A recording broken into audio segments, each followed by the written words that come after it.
It's a quick one with Ed Parnell. And now, because I've got 10 pairs of sneakers, one for every day of the week, it's the paper review. The Times is critical of Rishi Sunak's claim that he relates to young people and often grooves the night away dancing to Huey Lewis and the News. How burglars are now working from home, and Rachel Reeves says how she plans to spend the first week in office rolling about naked on the floor in £50 notes. The Daily Mail has an article about a reader who spent £2,000 to send her chins on a luxury cruise. Richard Littlejohn complains he's forgotten about the point he was making in the first place, and how to tell somebody's socio-economic status by the number of gardeners they have.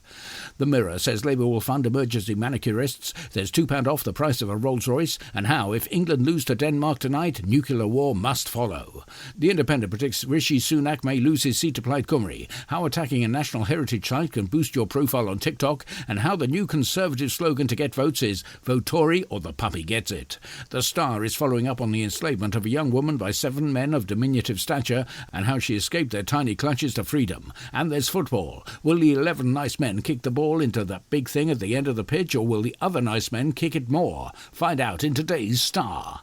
The Telegraph says the only alternative to a socialist wasteland full of despair and disaster is a Tory wasteland full of despair and disaster.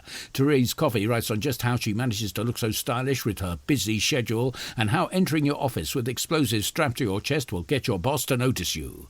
The Express demands we lock them all up, no matter who they are, and those namby-pamby lawyers as well who stand up for them. In fact, they can be locked up, and all the other lawyers who defend them, and anyone else in the media who opposes it, lock them up, and then lock up the cameramen and the sound crew and the viewers, and lock them up, and the people who did the subtitles as well, lock them up, and anyone else talking about it in the pub too. That'll show them.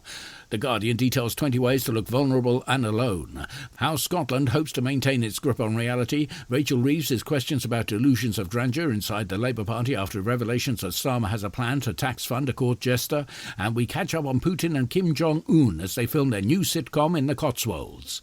The Sun celebrates Royal Ascot with your chance to win a wheelbarrow full of manure. Gary Bushell on how neo-libertarianism concepts in the subject of contemporary drama have subliminally influenced the general populace, and why aren't there more shower scenes?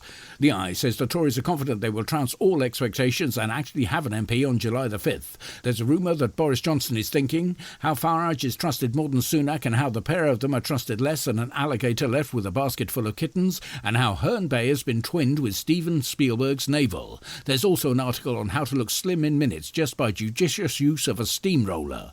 The Financial Times says the new computer gizmos are quite jolly, aren't they? There's a panic on the stock trader floor about the incoming Labour government taxing hair gel and Brute 45, and how Belgium and Japan are developing the world's first Wi-Fi-enabled sushi.